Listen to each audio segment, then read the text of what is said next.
It was actually, I guess it was my logical software engineer mind that was saying, hey, wait a minute, this doesn't logically make sense. What are you doing?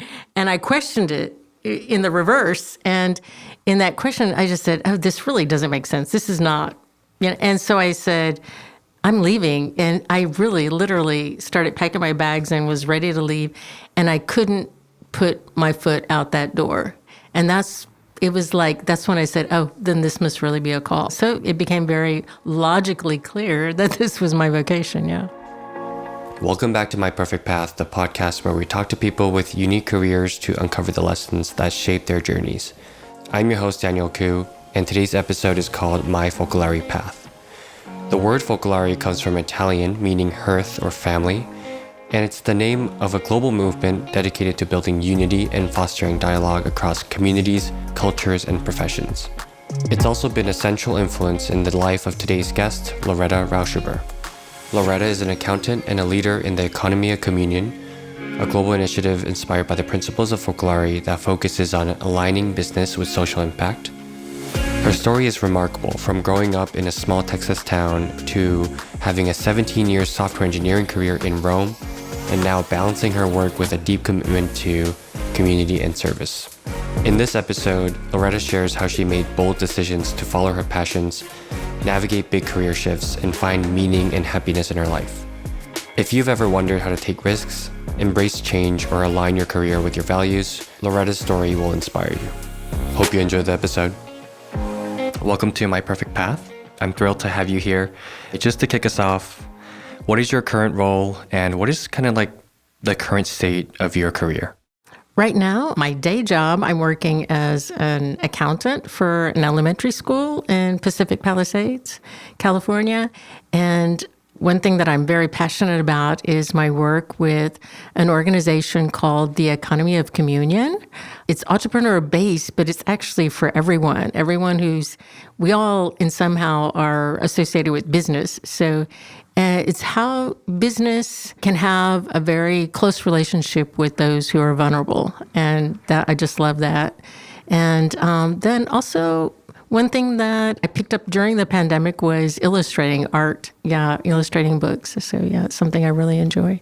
So you recently published something, is that right? Yeah, I did. I was inspired by the story of a young girl in Italy. She was 19 years old when she died of bone cancer. And the way she lived her illness, at the time of her death, it went viral on the internet. And it was very attractive. And I said, I want to illustrate her life. And there were so many very warm, sincere moments that were very meaningful in her life that there were no photos for. So I chose those and I said, I want to illustrate that. I want to illustrate so people can see what that moment looked like. Yeah. Wow, that's beautiful. Tell us more about the Economy of Communion and tell us about the scale of that organization and how it operates. Like what kind of businesses do you connect with? Yeah, and a lot of them were interested in working with startups because the Economy of Communion, we say it starts with a gift. Like there's a gift or a mechanism of giving in business. That's one thing that we embrace. Like what is the gift going to be? And so we also practice it as an organization, and we feel like with startups, there's so much we can help them with, like getting their branding done, their logos, helping them get into the market. So we work a lot with startups, but also the vast majority are medium and small entrepreneurs. And there again, it's people that are looking for meaning. They're looking for something beyond even social entrepreneurship. And they're looking for those relationships. And so it's very people-oriented. Every decision you make, it's the person's at the center of the decision. And it seems to be that missing piece, like that relationship. It's not just making a lot of money and then giving away some of it to the poor. Well, do you know that person? Are they, do they come to your house? Are they your friend? One entrepreneur, he only hires homeless men. That's his giving, his mechanism of giving. And the very first homeless man that he hired after 15 years of business did hospice on his living room couch. Like, this was his friend. This was his close friend. And so entering into that messiness, and I think that's something that's very attractive. Like, are we willing to be there by the person in that time of vulnerability? And yeah, so it's something that is very key to the economy of communion and what we practice, yeah. So you're kind of in charge of the entire organization, is that right? You could say that, yeah. I'm the president of the organization currently in the United States and Canada, and we are basically all over the world. So in Asia, in Africa, it's big in Africa, and South America, big in South America. And we're all connected too. It's like one family. It really is a sense of family. And there again, it's because it's all about relationships. So even relationships among us, and everything we decide, everything we do, it's like, when I make that decision, am I basing it off of the people that are around me? Even like my competitor is my friend. It's not, and so, yeah, it's about. How big is the organization right now? Like worldwide, I would say maybe 800 to 900 businesses that work, that actually embrace all the practices and, the principles of the economy of communion, about 800 maybe. Wow. It's hard to count because it's so fluctual, and also with the pandemic, things shifted so much. So we're still trying to catch up with numbers, but yeah. How do you manage that with the day job that you have? I think it's driven by passion. Yeah, like passion, you find time. You find time to do what you really love, yeah. Could you tell us a little bit about where you grew up and what kind of upbringing you had? I grew up in a very small town, a farm community in Central Texas, where agriculture, we raised cotton and corn, basically. Both of my grandparents were farmers. They had big farms.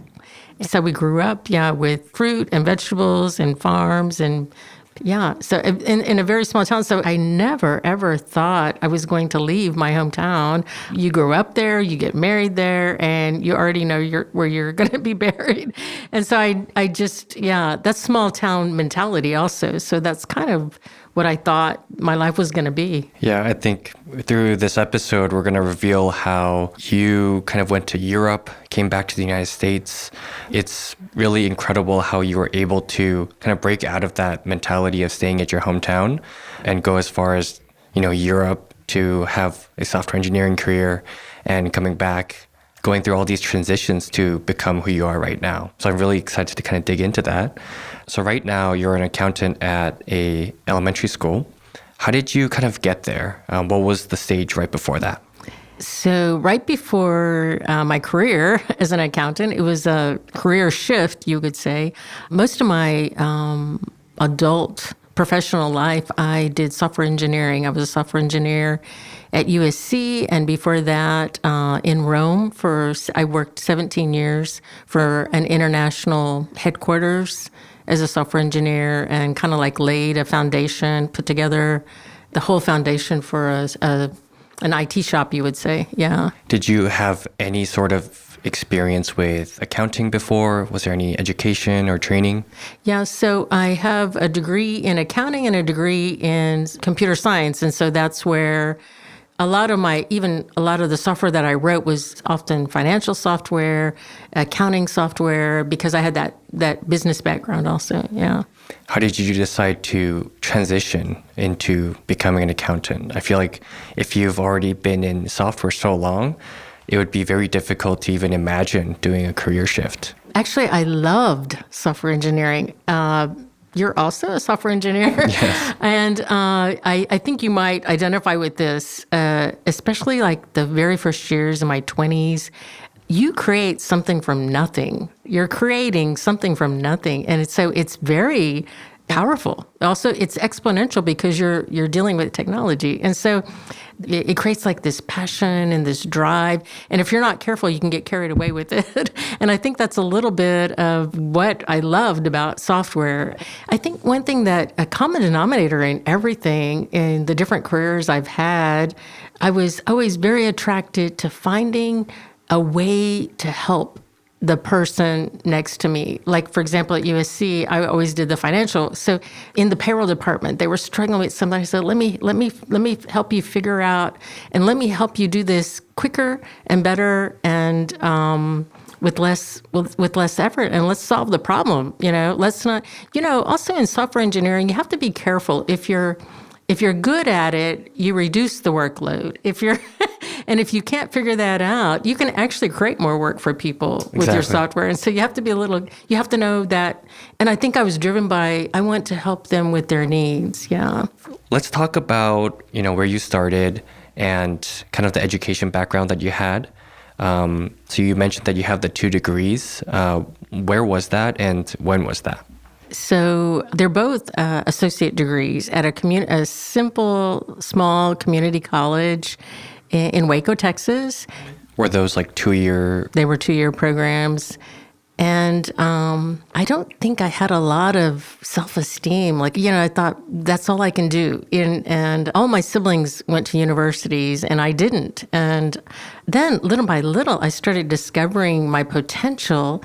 And one thing that became very meaningful in that whole discovery was it's not so much the degree and the title that I had, but how I was able to fully use it to its full potential and go beyond even people perhaps that studied a lot more and were not able to hone so much out of it. I felt like I really used it to the fullest. Yeah. Did you have this kind of thought when you were getting that degree, or was this kind of later? No, actually, I was dating the person I felt I was going to live the rest of my life with, and I was in love. And my first degree, I was very focused on getting it. But the second degree I was basically just waiting for him to finish school. So I said, well, I'm at it, I'll get another degree. So the whole concept, now looking back on it, there is much more because I'm using it right now, and I love what I'm doing as an accountant also. Mm-hmm. And so it was a gift. It was an extra gift that maybe the reasoning behind it was very simple, you would say, but now I'm very happy that I had that. And again, I felt like I used it fully, So right after you got those degrees, what was your first job? What did you do to kick off your career? The very first job I had actually was while I was still in school. I was still getting my degree, and I wrote software for a turkey production plant. They produced turkey, in Central Texas. It was a huge plant, and I wrote software for them. How was working for them? Was it like a very luxurious job, or was it kind of difficult because they had a lot of requirements? Like, what was your experience? I think I just really enjoyed software engineering. And so being that the job itself was enjoyable, I think the context was secondary in that moment. I worked there maybe a year, and then right away I got a job at an oil company in Texas, and a small oil and propane company. And there I remember I was 19 years old, and they asked me to be the director of IT. And and I knew they wouldn't just by discretion, they wouldn't ask my age. And so I just remember saying, oh, please, that they don't ask my age until I turn 20. At least it sounds more than 19. So I already started working as a director of IT at 19. And for this company, I worked there for several years. When you were kind of working as a software engineer in Texas, what were your career dreams or goals? Did you have like a big idea in mind, or were you just trying to get everything started, or you just enjoyed coding, so you just wanted to keep doing that? Well, if you think about it, at 19, I was already director of the IT department. So it was kind of like it came to me. I didn't really look for it. And I loved it. I loved, also the management part of it. I loved the creativity, how, again, I could help people. I could do a lot with with the position I was in. And again, I was driven by that idea of helping, reducing the workflow, making work a little less difficult for people. So I loved it, but I really didn't go out looking for it. It just came to me, yeah. So. Wow, that's interesting. I kind of resonate with you on the idea of you like coding so much that the context doesn't matter. If I talk to any one of my friends from college, everyone's like that. Maybe it's just a trait for engineering where you really like working with those systems, making things more efficient, automating things, so much so that it doesn't really matter what you're working on. Obviously, if it does something that you care about, it's amazing. But I think that's an interesting trait to have as an engineer, maybe even for software as well. So after kind of working as the IT director, what was your next step? Then I moved to New York, and I got a job at Osram Corporation. It was a German company that produces light bulbs. And it was very closely related to the engineering department. It was almost part of the engineering department, the way they had it set up. And yeah. Was there a reason why you moved to New York and got this new job? Yeah, I would say I would have very happily stayed in Texas and worked for the oil company that I was working for. But there was something inside of me that I guess you would even say a call. I got to know in those years when I actually first started working as the director of this company, I got to know the spirituality of unity, which is animated by the Focolare Movement. And again, I wasn't looking for it, but it seemed to find me. But I really felt like, oh my gosh, this is something I want to give my life for, unity. And it just seemed like everywhere I looked that there's a need for unity. And this was a few years back. And I can see even now, even more so. Like if you look at our world today, our country, our cities, there's a need for unity. Yeah, so. Could you tell us a little bit more about the Focolare movement? One of our previous guests, Clara, was also part of it. And I think it'd be good to kind of set up context for the listeners. The Focolare movement began in 1943. It was during World War II in Trent, Italy. It was a small group of girls, 12, 13 girls, and they were all ages 14 to 23, so very young. And they all had dreams for their life. That's the age you dream and you start saying, this is what I want to be. And the war, their dreams crumbled, all of them. All of them. One wanted to get married and have a wonderful home. Another wanted to go to college. All the colleges were closed. And in that process, they said, well, there's got to be something. There's got to be something that no bomb will destroy. And in their quest, they realized it's God. Like the only thing, is God, that nothing can destroy. And very almost, you could say almost logically, but they were saying, oh, so if that's it, then we want to give our lives for God. And that was the seed, like the beginning of what became the Focolare movement. And I guess one of their first, like an episode, they would go to air raid shelters even 11 times a day because the heavy bombing, Trent was heavily bombed during World War II. And they just happened to pick up a book and bring it with them, and it was the gospel. And they opened it up, and there's that prayer is the very last prayer that Jesus prayed before he died. And they felt very attracted to it. They didn't even quite know why, but the prayer basically, Jesus is saying, Father, he's praying to the Father. He says, Father, that all may be one. And they felt that that's what they were born for. And little by little, they said, we don't know how to do this. We don't know what unity is supposed to look like. So they asked Jesus, they said, use me. And I think that was a little bit of what I felt that day in my own small measure, use me for unity. Yeah. Wow. I think that obviously was a very big part of your life. And I think we'll see a little bit more as well, how it impacts your life throughout your career and, kind of explain how you ended up at this place in LA as well. So Focolare was a big part of the reason why you moved to New York and to work for this German company. Did you have a plan to maybe move to bigger and bigger companies, or kind of what was your thoughts about career at that moment?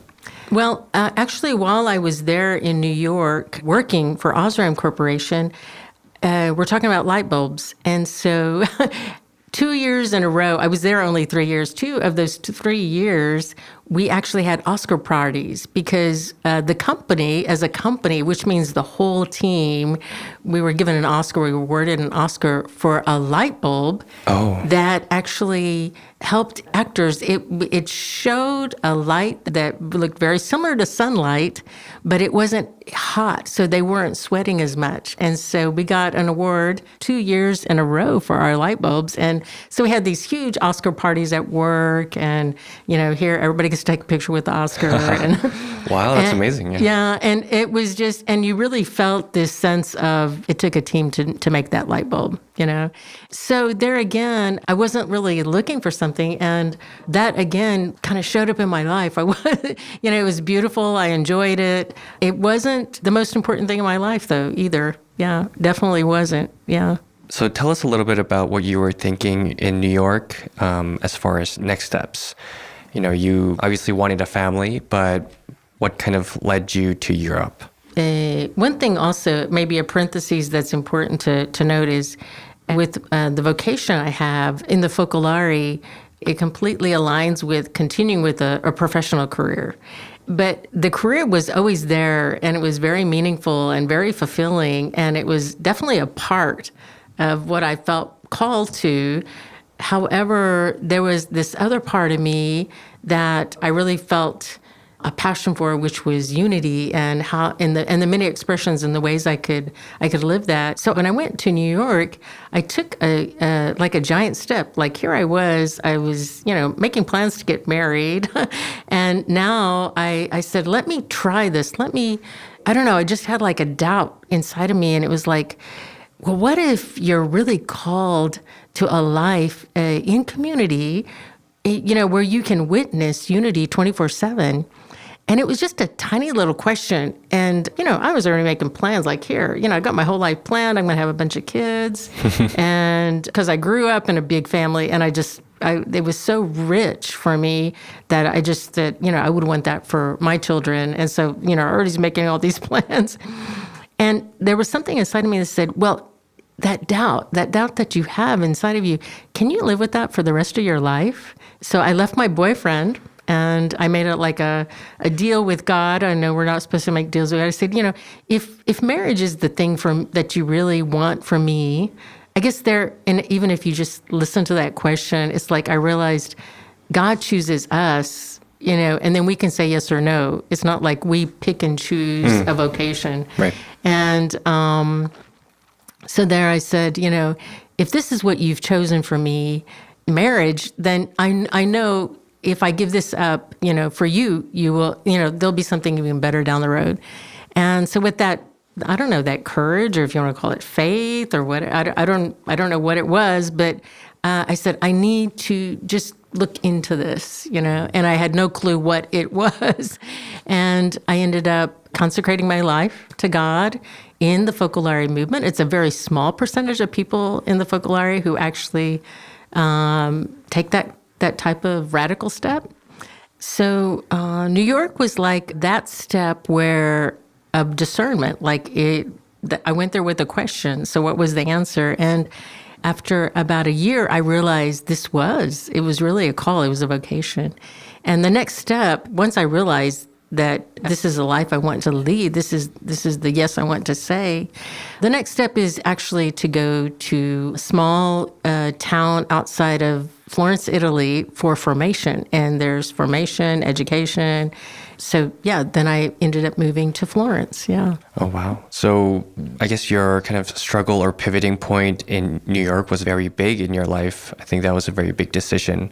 What kind of decision criteria did you have? Like, did you, it must have been difficult to have this massive life change and trying to adjust to a new country. You were already so far away from home. Like, what kind of pushed you over the edge and said, you want to commit to this? It was actually, I guess it was my logical software engineer mind that was saying, hey, wait a minute, this doesn't logically make sense. What are you doing? And I questioned it in the reverse. And in that question, I just said, oh, this really doesn't make sense. This is not. And so I said, I'm leaving. And I really literally started packing my bags and was ready to leave. And I couldn't put my foot out that door. And that's when I said, oh, then this must really be a call. So it became very logically clear that this was my vocation, yeah. So you go to Europe, in Italy, was it? It was in Italy, in Florence, Italy. What were you doing there? I understand you went through some sort of program. Could you tell us what that program was for and what was the purpose? So it is formal formation to become a focalarina. That would be the vocation. And we would study for half a day moral theology, sociology, the doctrine of the Catholic Church. While I was there, that's what we studied. And then half a day we would work. But the real formation, you could say, was living with women from all over the world. And in your daily life, what does unity look like? Are you willing to give up? Like if the measure is ready to give my life, am I willing to give up my culture? Am I willing to give up? And when you strip yourself of everything, you realize you're free. There's just this immense freedom from letting go of everything everything you are to be there for the other person. It's not an emptiness to be empty. It's an emptiness to fill yourself with the other person. Yeah. So it seems like it's kind of like a training ground to kind of become more of a integrated member of Focolare Movement. That's correct. Yeah. This is formal formation for those who live in community life in the Focolare. I can see how Focolare Movement has really integrated into your life by this point. You said you worked as well. Like, what was your job and career? So afternoon work hours, I spent in a small art shop, and I actually practiced my art. Oh. Yeah, I honed my skills in many ways, just different things, painting, crafts, just anything to do with art. Yeah, designing designs for some of the other So I guess work. you took a break from software engineering for a little bit during that period. When did that come back for you? Then after that 3-year period, I moved to Rome and I worked at the Focolare's headquarters for 17 years as a software engineer. And I was asked to actually, from zero, put together an IT shop. And so also the server farm, the networking, and yeah. Did you have any experience doing that in the past? Or was it kind of, you were building your skills as you go? I had some experience. I had already worked at that point several years in the United States. Mm-hmm. And I think there was this kind of notion that if you're a software engineer, then you can kind of do everything. That's very true. And, and it's not true, but that was the expectation, or that was the what people thought. And so you ended up doing it and learning it. But, and again, a little bit of what you said, you also enjoy tech, and so I enjoyed it while I learned, yeah. During those 17 years, did you ever think about going to a different job or a different kind of career? No, I didn't. Yeah, I wasn't looking for something else. Wow. Yeah. So previously you've worked at, several different companies, but this one you stuck for 17 years. It's hard to believe that you had constant growth and engagement to keep you interested. Was there anything that changed in the middle, or did you do a lot of different kind of types of software engineering? Actually, the anchor that kept me there without even considering was that Kara Lubick, who is the founder of the Focolare Movement, actually lived in that same small town of Rokitipapa. And she was a very charismatic woman. It was a very charismatic moment, you could say. She was also very simple. She had a wonderful sense of humor, just a great person. And it was a moment, like you could say, an apex of what became the Focolare Movement. And the creation of what became the Focolare Movement happened to coincide with those 17 years. And I think that's kind of what I was drawn to. And then, I was also writing software at the international headquarters. But I wasn't really paying attention that 17 years went by, yeah. So after, I guess, the 17 years, you came back to the States? Mm-hmm, that's correct. What kind of gave you the push to come back to the States, and how was that transition for you? In the Focolare, because I'm a consecrated member and I'm not married, I'm much freer to say yes to other needs. And again, I think I was driven by needs that were presented to me. And there was a need for someone in Los Angeles. We have a women's house here in Los Angeles. And I was asked, would I move to Los Angeles? And I was very willing to move. And so I also felt like maybe after 17 years, all my family lived here in the States all those years. And it would be nice to be a little closer to family. So. And when you came back, did you start working as a software engineer, or were you already an accountant by then? After about 2 months, I got a job at USC, and I worked there in the IT department as a software engineer. And because of my background as an accountant, most of the software I wrote was financial software. Oh, wow. I guess that kind of started your pivot into becoming an accountant. Is that right? You could say. Yeah. And then after USC, you're transitioning into the role that you currently have as an accountant. How did you make that jump? I had been programming software my entire professional life, and I had programmed accounting software, a lot of accounting software, but I never was the accountant. And I had that degree, and there was a little bit of something inside of me that said, I wonder if I could do that, But I really wasn't paying that much attention to that question. And an opportunity came up also because of certain circumstances where I was working, and a job opening came up, and I remember asking the person who presented it to me, I said, do you think you can do this? And she said, well, you have a degree in accounting. Of course you can do it. And so I think it was just like a leap into the unknown. I think every time it's a leap. When I moved to Europe, it was a leap into the unknown. When I moved to New York, it was a huge leap into the unknown. So, yeah. And then here again, it was like this, I wasn't sure, but I jumped. Yeah. I think it's super interesting that, the degree you got way earlier in your career ended up kind of helping you at this point and actually gave you the qualifications necessary to kind of move into this new career. I guess at the current state of your career, you're spending a lot of time with economy of communion outside of your day job and all the career you had. Like, where do you find the motivation, and like, what's the reason, of putting so much time and effort into something else other than your day job? I guess you could say at this point in my life, I've had successful careers, not just career, and very meaningful. And by meaningful, I mean I really found pathways to help people. That was the driving force, behind what I did. So now I feel like it's like almost a new chapter in my life. I've climbed the mountain of careers. I've done that well. I'm satisfied with what I did. But there's something inside of me that says, like, this deep need to help people in need. Like, it's a different kind of mountain. Like, for example, a close friend of mine was diagnosed with Alzheimer's, and she had open heart surgery recently, and it accelerated her Alzheimer's. Like, now she needs care all night long. So I go and just stay with her all night, once a week, and I'm able to keep my full-time job and do that and the EOC. But it's like, that's important. That's like, it's a need I have to be there and get kind of like messy with the messiness of people's lives, and get your hands dirty, and it's a sacrifice. And I don't know, I feel like that's the mountain I'd like to climb right now. I think it's really important for us to kind of think about this as we're building out our careers. I think about this all the time. I'm working at a big tech company, making changes to really big code bases, and that's all cool. But I do think about my impact to this world and, how can I integrate helping others into my life other than, thinking, oh, after I get rich, I'll donate money. I think that's too simple and we're losing out on opportunities.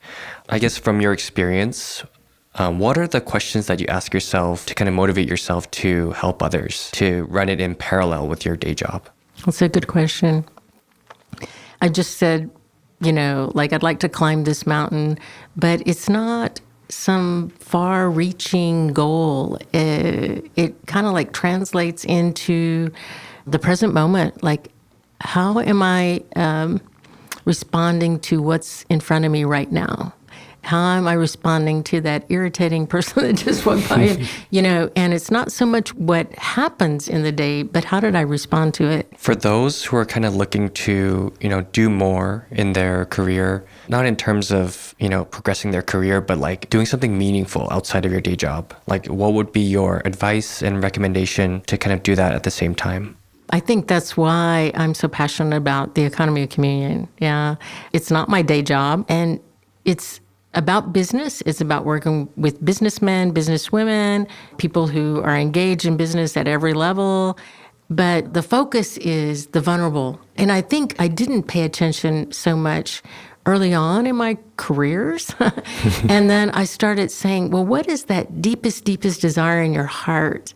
And it was there all along. Like I had identified but I want to help people in need. But it was actually something much deeper. So now I love my job as an accountant. But if I look deep inside, it's like I want to, get my hands messy with the people and where they're struggling, And when I identified that, then I would say, try to find what that thing is inside of your heart. And don't discount it just because it's in your heart. And listen to that, and then find something that aligns with that, and go for it, and jump. Yeah, jump. And it'll be dark and uncomfortable, and feel kind of weird because it's something new. But then it'll respond to that. Do you feel like for those who are struggling with their career in the first place, it would make sense to think about this at the same time? Or would you kind of recommend getting a hold of your career first and then thinking about these things? Or maybe the other way?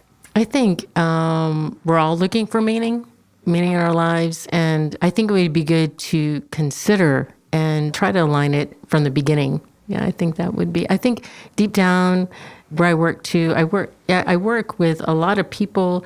And you can see sometimes they're just not content with what they're doing. And so they move on. And you're just saying, well, find what you're content with. Yeah, that's important. I think today I learned a lot. And a few things I'm picking up is, find out what you're passionate about, not in terms of career or skills or, things you could do, but how you could help this world and who you can help. I think knowing that could actually set you on a path that you've never expected and onto careers that you've never expected you would ever do. I always do this too. I remember in high school, I used to serve with doing service clubs and everything. But as I go into my career, I do that less and less. I want to change that actually. And I'm inspired by you to kind of have something on the side where I'm doing something that's impactful to others and, fulfilling the needs of others, especially when you have like a career that's already set and you're comfortable with. I think there's enough time to help other people. So thank you so much. I've learned so much today. I'm really excited to learn more about the economy of communion and how that's going to pan out. It's such an interesting movement. So I think I'm really excited to see how that's going to work out for these many businesses. Thank you. Thank you for having me. Awesome. Thank you.